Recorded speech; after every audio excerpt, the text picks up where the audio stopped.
5 pa lang ng umaga, gising na si Aling Maria.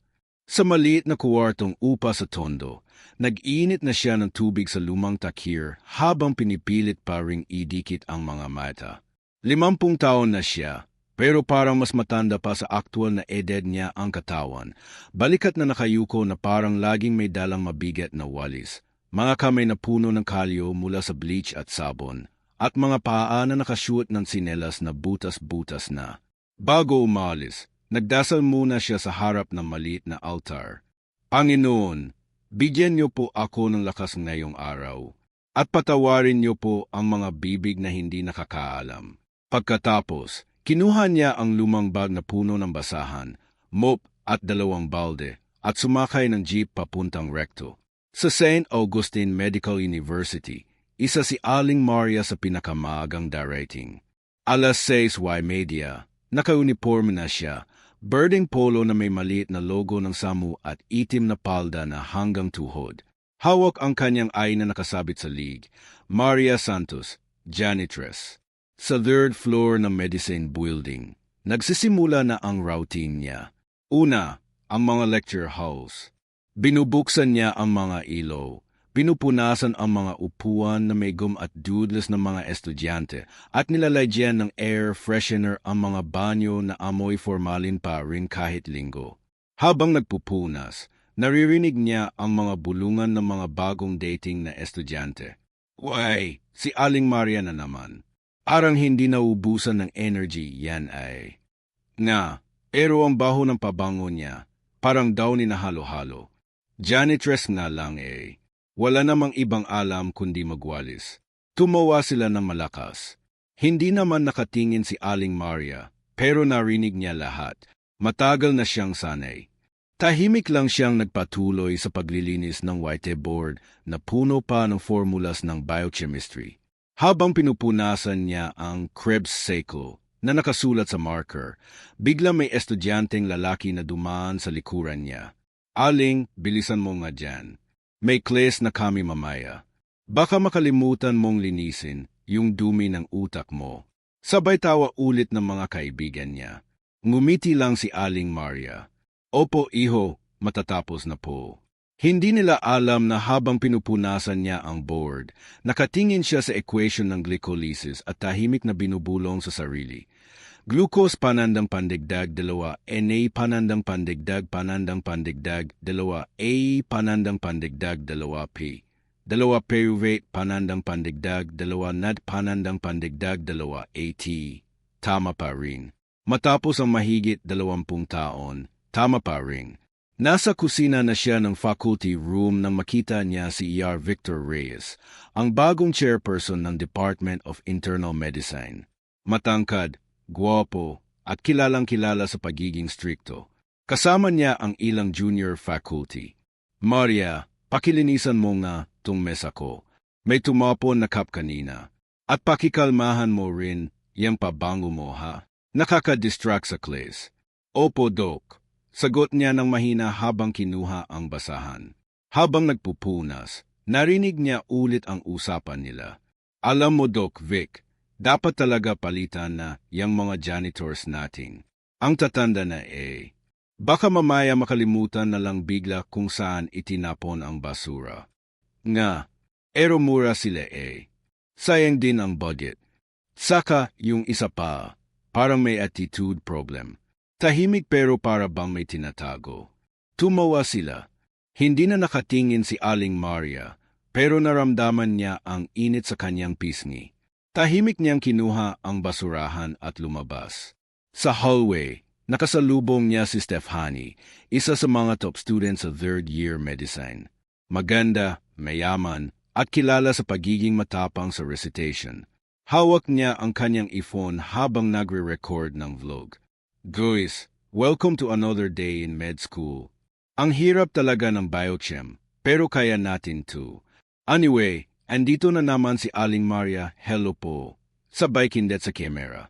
Pagkatapos, nang makalampas siya, narinig ni Aling Maria ang bulong niya sa kaibigan. Grabe, feeling ko may something sa kanya eh. Parang creepy. Hindi na nagsalita si Aling Maria. Nagpatuloy lang siya sa paglilinis. Nasa basement na siya nang mag-ring ang telepono ng guardhouse. May emergency daw sa room 305. May estudyanteng nahihilo at nawalan ng malay habang nagre-review. Walang doktor sa building dahil Sabado, at ang clinic ay sarado. Tumakbo si Aling Maria. Hawak ang first aid kit na lagi niyang dala. Umasok siya sa silid-aralan kung saan nakahandusay ang isang lalaki. Si Mark, 4th year na kilala sa pagiging scholar at sobrang sipag. Nang makita siya ng mga estudyante, may nagsabi, "Aling Maria, bakit siya? Janitress lang yan." Pero hindi na siya nag-aksaya ng oras. Lumapit siya kay Mark, hinawakan ang pulso sa league, tiningnan ang mga meta, at biglang nagsalita ng mabilis at malinaw. Hypoglycemic shock. Sino may candy o juice dito? Bilis. Natigilan ang lahat. Hindi janitress ang tunog ng boses niya. Parang doktor. May nag-abot ng orange juice. Binuksan niya ang bibig ni Mark, inainom ng paunti-unti, at pagkatapos ay hinimas ang likod niya. Ilang minuto lang, nagising si Mark. "Salamat po," bulong niya. Tumingin si Aling Maria sa mga estudyante. Tahimik sila. Walang tawa. Walang insulto. Tanging gulat lang ang nakikita sa mga mukha nila. Habang inaayos niya ang kanyang apron, may isang babae sa likod ng silid, si Clarissa Gomez, ang bagong dean ng College of Medicine, nakatingin sa kanya ng matagal. At sa ilalim ng mahabang manggas ng kanyang uniforme, bahagyang nakita ni Gomez ang maliit na tattoo sa braso ni Aling Maria. Isang insignia. Isang insignia na alam lang ng mga dating nagtapos at nagturo sa SAMU 20 taon na ang nakararaan. Ang insignia ng pinakamataas na parangal na ibinibigay lamang sa isang tao sa buong kasaysayan ng unibersidad. Ang insignia ng dating dean ng College of Medicine. At doon na nagsimula ang araw na akala nila ay karaniwan lang. Pero magbabago magpakailanman. Kabanata 2. Ang lihim na nakaraan. 20 taon na ang nakalilipas. Hindi janitress si Maria Santos. Noong 2003, si Maria Clarissa Santos ang pinakabatang dean ng College of Medicine sa buong Pilipinas. 3 taon pa lang siyang nagtuturo sa St. Augustine Medical University nang italaga siya ng Board of Trustees bilang dean sa edad na 38. Bata pa, maganda, matangkad, at may ngiti na parang laging may tagumpay na dala.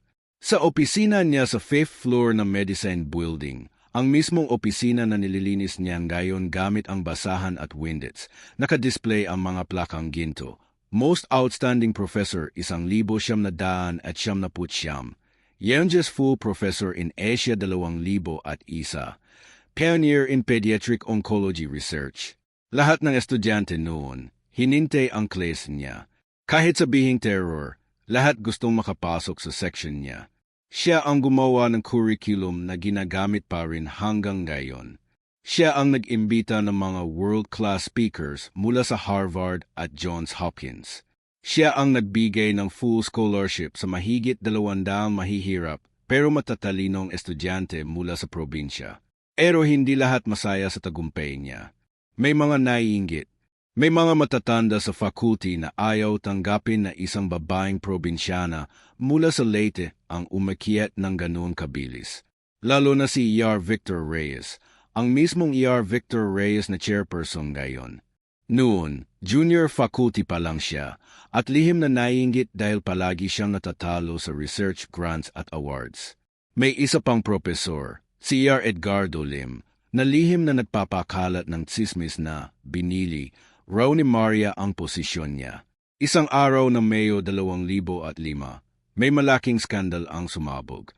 May estudyanteng top-notcher na nagreklamo na binago raw ni Dean Maria ang kanyang final grade mula 1.75 tungo sa 1 oras para ma-maintain ang kanyang scholarship. May ebidensya pa raw, photocopy ng grade sheet na may pirma ni Maria at may alteration. Agad na nag-imbestiga ang board. Hindi pinakinggan ni Maria ang sarili niyang paliwanag. Sabi niya, "Hindi ko gagawin yon. Alam niyo kung sino ako." Pero ang pirma ay kamukhang-kamukha niya.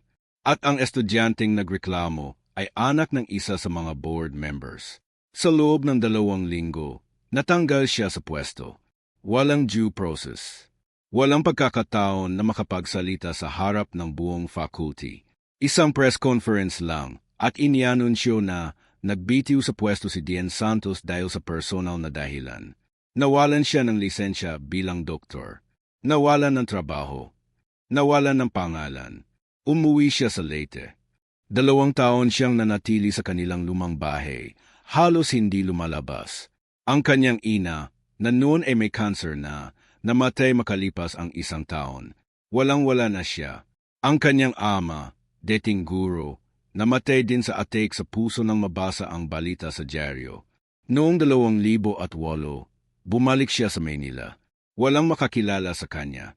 Inaikli niya ang buhok, nagpatanggal ng salamin, at nagsimula magtrabaho bilang janitress sa mismong universidad na dating kanya. Bakit? Tanong ng mga kaibigan niya noon na lihim pa rin niyang nakakausap. Gusto ko lang makita kung paano lumalaki ang mga estudyanteng tinutulungan ko noon, sagot niya. Gusto ko rin makita kung gaano kalaki ang pagbabago o kung wala man lang. Sa loob ng 12 taon, tahimik siyang nanood. Nakita niya kung paano lumaki ang mga batang dating scholar niya, mga doktor na ngayon sa iba't ibang ospital. Nakita niya kung paano nagbago ang curriculum na ginawa niya. Nakita niya kung paano naging mas malaki ang medicine building, pero nanatili ang mga problema, diskriminasyon, korupsyon sa loob ng admin, at mga estudyanteng mayabang na hindi na marunong rumispeto. At sa bawat araw na nililinis niya ang mga silid-aralan, tahimik niyang binubulong sa sarili ang mga formula, ang mga diagnosis, ang mga kaso na dating ipinapaliwanag niya sa harap ng daan-daang estudyante. May isang beses, noong 2015, may estudyanteng nahimatay sa library. Walang doktor. Siya ang lumapit, nag-diagnose ng anaphylactic shock at nagbigay ng epinephrine mula sa emergency kit. Gumaling ang estudyante. Pero kinabukasan, may nag-utos na huwag na siyang papalapitin sa mga pasyente. Janitress lang daw siya. At ngayon, 2025 na. Habang nakaupo si Aling Maria sa maliit na bench sa likod ng medicine building, kumakain ng pandesal at cup mula sa thermos, may biglang lumapit sa kanya si E.R. Clarissa Gomez, ang bagong DN na nakakita sa kanya kanina sa emergency. Aling Maria, pwede ba tayong mag-usap? Hindi siya sumagot agad. Tumingin lang siya sa kanyang cup, hinimay ang pandesal, at tahimik na ngumiti. Matagal ko nang hinihintay na may makakilala ulit sa akin, mahinang sabi niya. At doon, sa ilalim ng lumang puno ng akasya na siya rin ang nagtanim noong 2004 bilang simbolo ng bagong simula ng College of Medicine, nagsimula si E.R. Maria Clarissa Santos na ikuwento ang buong katotohanan. Hindi pa tapos ang kwento. Mas marami pang lihim ang nakabaon sa ilalim ng uniforme ng janitress. At ang susunod na mga araw, magbabago ng tuluyan ang St. Augustine Medical University. Kabanata 3, ang krisis sa class. Sabado ng umaga, alas 9:00 media. Walang regular na class, pero punong-puno ang lecture hall 305 ng 4th year med students. Finals week na ng internal medicine kasi at may voluntary review session si E.R. Victor Reyes, ang chairperson na kilalang terror. Kahit Sabado, halos lahat present. Takot silang bumagsak. Nakaupo sa harap si Mark Joseph Cruz, 25 anyos, scholar mula sa Samar. 3 araw na siyang hindi natutulog ng maayos. Kaninang umaga pa lang, wala na siyang kinain maliban sa isang cup noodles. Gusto niya makakuha ng honors, kaya kahit nahihilo na siya, pinipilit pa rin. Si Aling Maria, tulad ng deity, tahimik na naglilinis sa likod ng hall. Nagwawalis siya ng mga pepel sa sahig, nagbubura ng whiteboard na puno na ng differential diagnosis ng chest pain. Hindi siya pinapansin ng mga estudyante. Karaniwan na sa kanya yon. Nagsimula ang review. Cruz, sigaw na E.R. Victor. Ano ang pinaka-importanting initial step kapag may pasyenteng biglang hinimatay sa ER at walang pulse? Tumeo si Mark. Medyo umikot na ang paningin niya. Sir, CR po at defibrillation if. Hindi na niya natapos. Bigla na lang bumagsak ang katawan niya sa sahig. Walang tunog. Parang sako ng bigas na nahulog. Nagkagulo ang buong class. Mark, tawagin niyo si Doc. May doktor ba dito? Klinik sarado. Walang nurse ngayon. May tumakbo sa labas. May kumuha ng cellphone para tumawag ng 911. May umiyak na babae. May nanood lang na parang natulala. Sa gitna ng gulo, may isang tao ang hindi nataranta. Si Aling Maria. Iniwan niya ang walis. Hinubad ang apron. Tumakbo siya palapit kay Mark. Hinila ang katawan niya para nakahiga ng patag. Hinawakan ang lig, carotid pulse. Wala. Tiningnan ang dibdib, no rise and fall. Binuksan ang bibig, tiningnan ang airway. Cardiac arrest. Sigaw niya ng malakas at malinaw. Arang hindi janitress ang boses, harang ER consultant. May AE ba dito? Bilis, natigilan ang lahat. Sino to? Si Aling Maria. Bakit parang alam na alam niya? May isang lalaki, si Paolo, na naalala na may bagong AE sa koridor. Tumakbo siya. Habang hinihintay, nagsimula na si Aling Maria ng CR. Daliri sa sternum. Tamang depth. Tamang ritmo. 100 tandang bawas 120 per minute. Hindi tumitigil. Hindi humihingal. Parang robot na sanay na sanay. 1, 2, 3, 4. Bilang niya ng malakas. Dumating ang AE. Binuksan niya ito ng walang pag-aalangan. Hinila ang shirt ni Mark. Nilagyan ng pads. Analyzing RAYTM.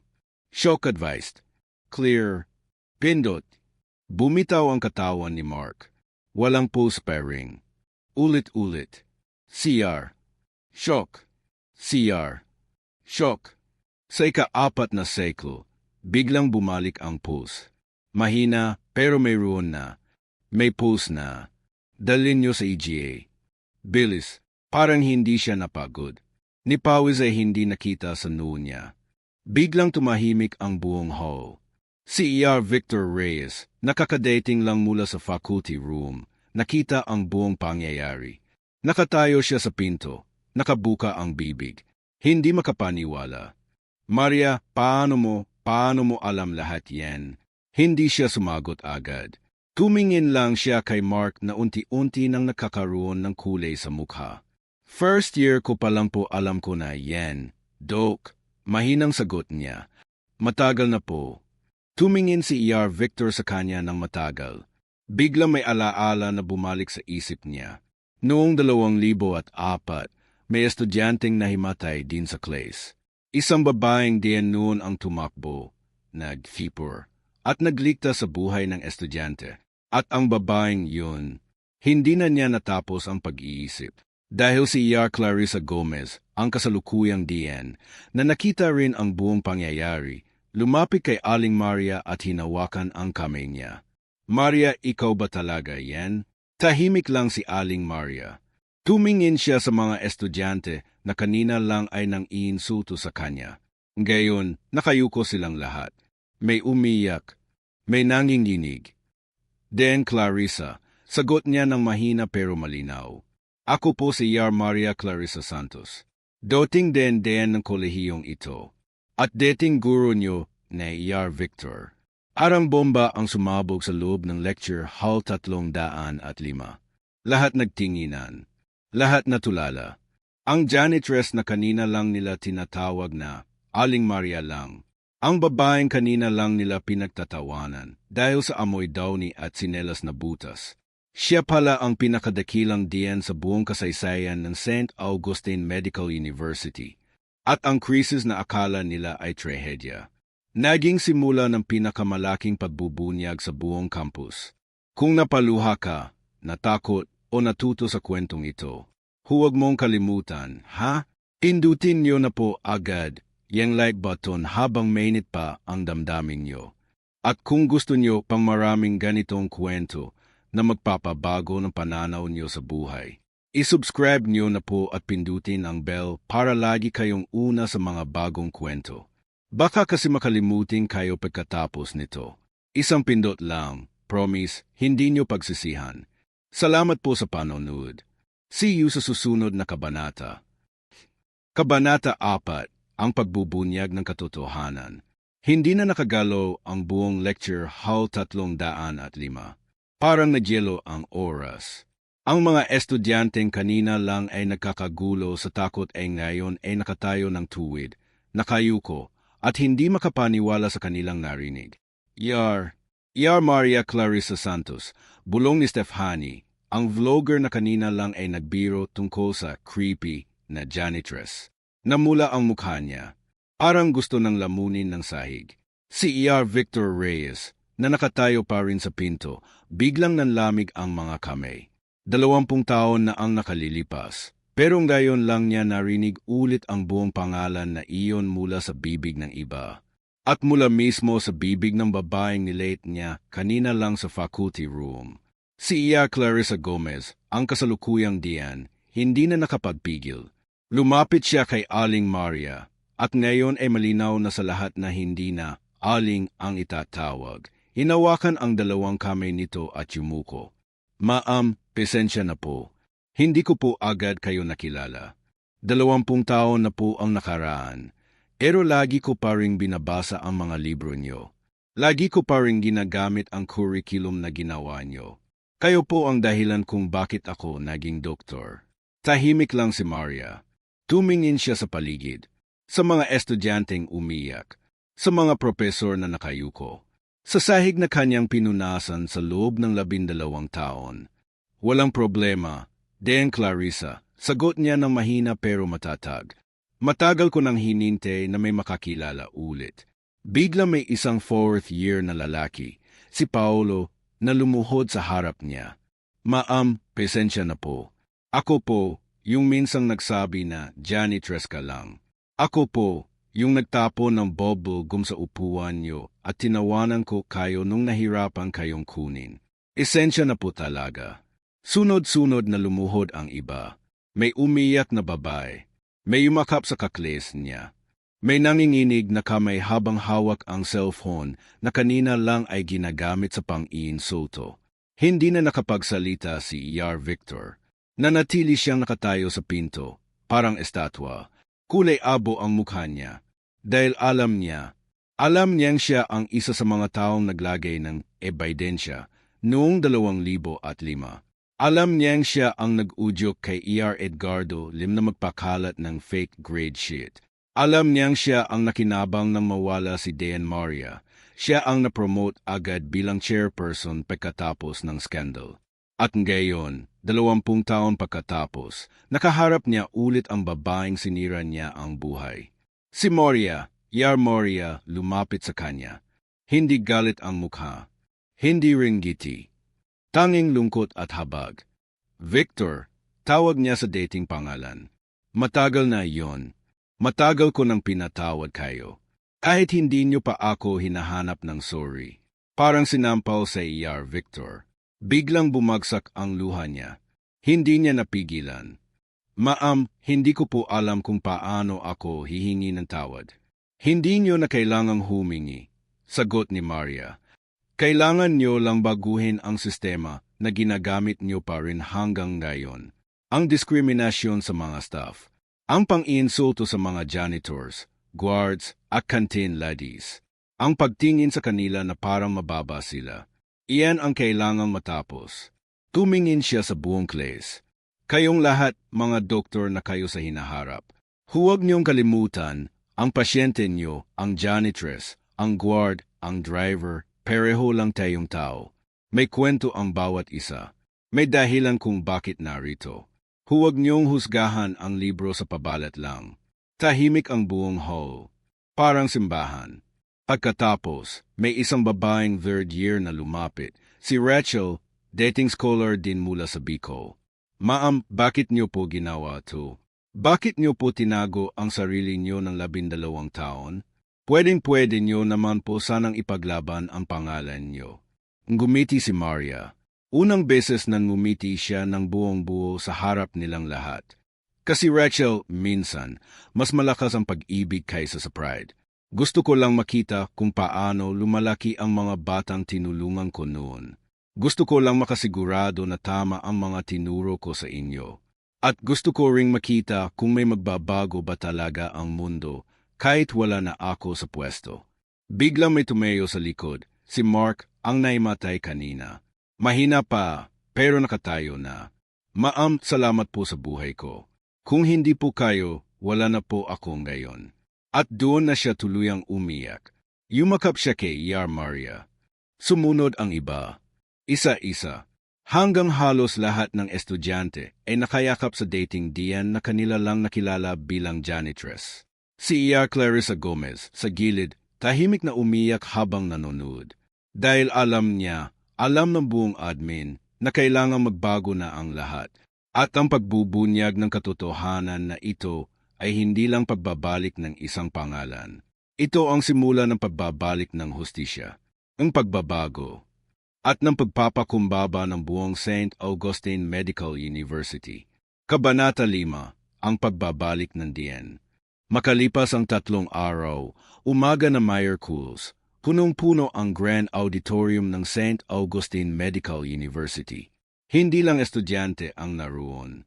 Naroon ang buong faculty, ang Board of Trustees, ang alumni na nagmamadaling umuwi mula sa ibang bansa, ang mga dating pasyente ni Yar Maria noon, at kahit mga janitors, guards, at canteen staff na hindi na kailangang magtago sa likod. Lahat sila, naka-uniforme man o naka-gown, ay may isang dahilan. Makita ang pagbabalik ng babaeng minsan nilang itinaboy. Sa stage, nakatayo si Yar Clarissa Gomez, ang kasalukuyang DN, hawak ang mikropono. Tahimik na tahimik ang buong bulwagan. Walang cellphone na nakabukas. Walang bulungan. Sa ngalan ng buong St. Augustine Medical University, sa ngalan ng lahat ng mga taong nasaktan, nakamali, at ngayon ay handang magbago, ipinagmamalaki ko pong ayanunsyo ang opisyal na pagbabalik ng ating dating DN, ang nag-iisang Yar Maria Clarissa Santos. Bumukas ang malaking kurtina sa likod niya, at pumasok si Yar Maria. Hindi na nakashoot ng birding polo at sinelas na butas-butas. Nakaputing akademikong tugas siya. May pulang hood na may gold trim, ang opisyal na regalia ng Dean ng College of Medicine. Mahaba ang buhok niya ngayon, nakaponytail, at may maliit na ngiti sa labi. Hawak niya ang lumang wooden gavel na siya rin ang unang gumamit noong 2003 nang buksan niya ang bagong curriculum. Bumagyo ang palakpakan. 3 minuto. Walang tigil. May umiyak. May sumisigaw ng welcome back, then ma'am. May mga janitors na nakatayo sa likod at umiyak ng tahimik habang pinapalakpakan ang dating kasamahan. Nang tumigil ang ingay, nagsalita siya. Salamat po sa mainit na pagtanggap. 20 taon akong nawala sa entablado niyo, pero hindi ako nawala sa puso ng paaralang ito. 12 taon akong nanood sa inyo mula sa likod ng mop at basahan. Nakita ko ang lahat. Ang mga batang scholar na naging doktor, ang mga terror professor na natuturing ngumiti, at ang mga pagkakamaling paulit-ulit pa rin hanggang ngayon. Huminto siya. Tumingin kay Yar Victor Reyes na nakaupo sa unahan, nakayuko. Victor, tawag niya ng mahinahon. Tumayo ka. Tumayo si Yar Victor. Nangginginig. 20 taon na ang nakaraan. Ginawa mo ang isang bagay na sumira sa buhay ko. Alam mo yon. Alam ko yon. Alam na ng lahat ngayon. Pero narito ako, hindi para magiganti. Narito ako para sabihing handa akong magsimula ulit. At handa rin akong magpatawad kung handa ka ring magbago. Tahimik si Yar Victor. Tumango siya. Tapos, sa harap ng libu-libong tao, lumuhod siya.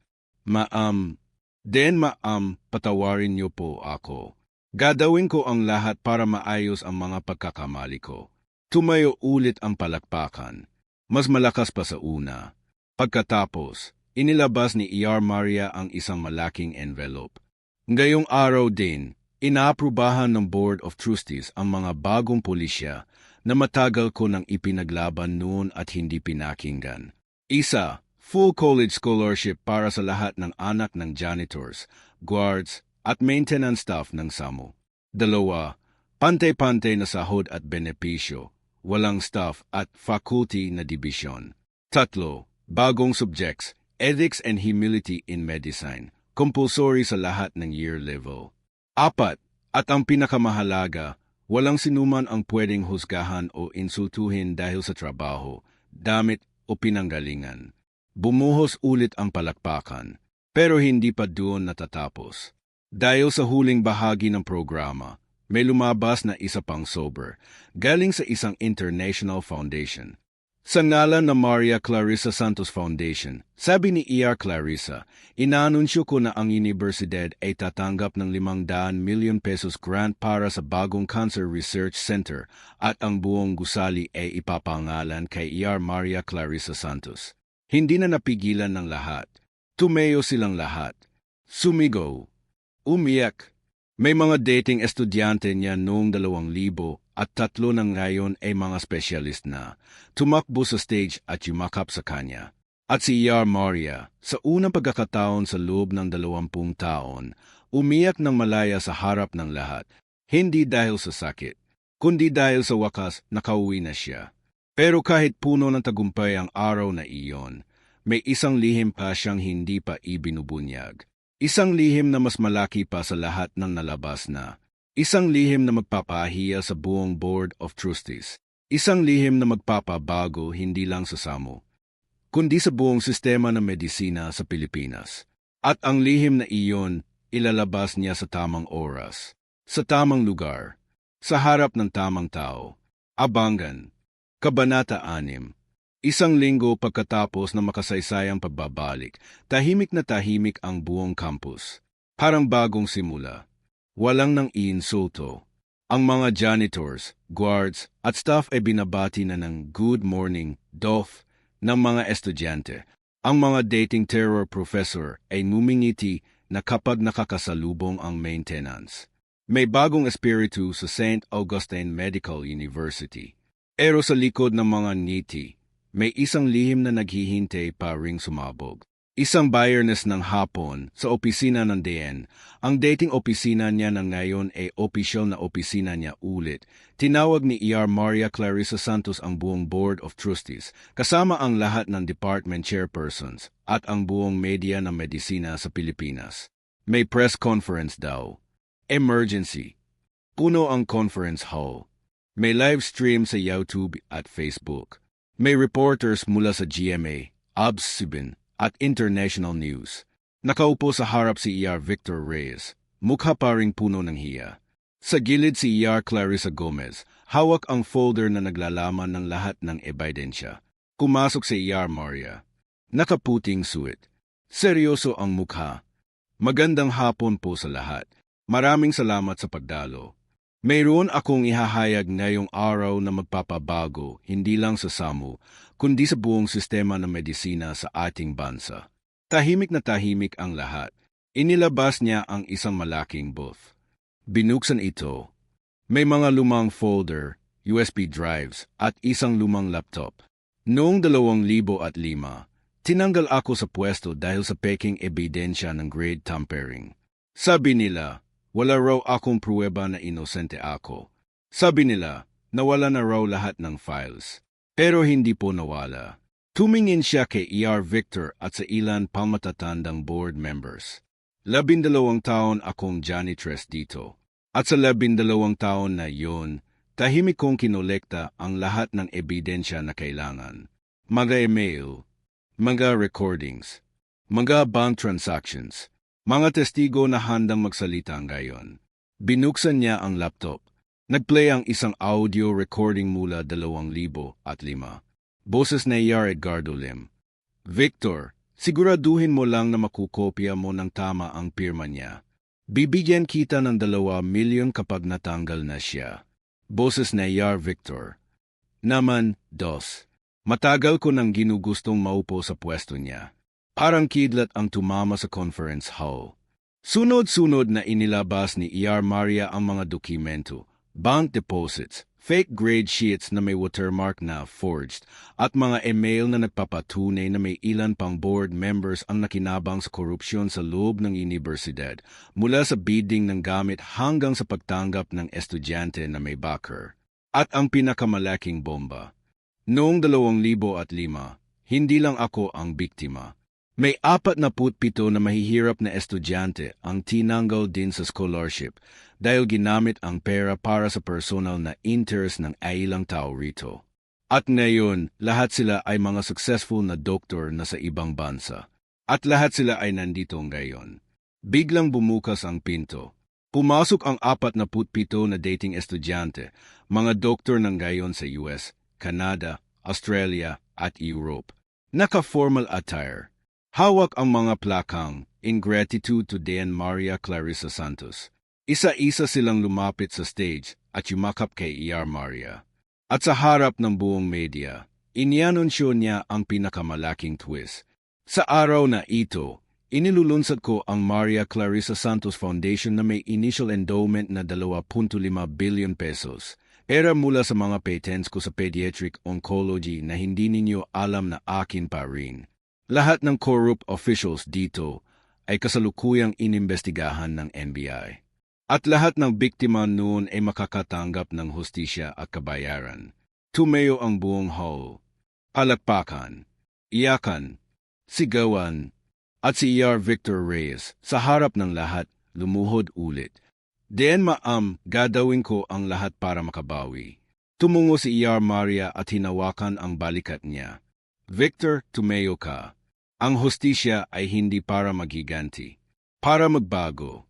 Simulan mo sa pagtulong sa mga bagong pulisya natin. Simulan mo sa paghingi ng tawad sa mga janitors na nilate mo.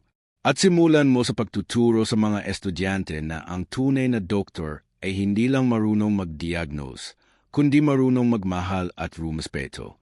Tapos na ang press conference. Tapos na ang 20 taon ng paghihintay. Tapos na ang kwento ng janitress na dating DN. Pero hindi pa tapos ang pagbabago. Dahil mula sa araw na iyon, ang St. Augustine Medical University ay naging modelo ng tunay na medisina, hindi lang gamot sa katawan, kundi gamot sa puso at kaluluwa. At si Maria Clarissa Santos, ang janitress, ang DN, ang ina ng 47 na doktor, ang babaeng hindi kailanman sumuko, ay nakatayo sa rooftop ng medicine building, nakatingin sa buong campus habang sinasabi sa sarili. Huwag husgahan ang tao sa hitsura. Lahat tayo may kwento. Lahat tayo pwedeng maging bayani kung bibigyan lang ng pagkakataon. At doon natapos ang kwento ng isang babae na nagpakababa para itaas ang buong mundo. Salamat sa Diyos. Salamat sa hostisya. Salamat sa pag-ibig. At salamat sa inyo na nanood hanggang dito. Ngayon, mga kaibigan, kumusta ang pakiramdam nyo pagkatapos ng buong kwento? May parte ba na nakapagpayak sa inyo? Nakapagpagalit? O nakapagbigay ng bagong pananaw? I-comment nyo po sa baba. Sabihin nyo kung aling kabanata ang pinaka-favorite nyo. At kung napaluha kayo, natuto o na-inspire, pindutin nyo na po agad ang like button, i-share sa mga kaibigan nyo, at i-subscribe na rin habang mainit pa ang damdamin. Indutin nyo rin ang bell para lagi kayong updated sa susunod na kwentong magpapabago ng buhay nyo. Maraming salamat sa panonood. Hanggang sa susunod na kwento. Ingat kayo palagi.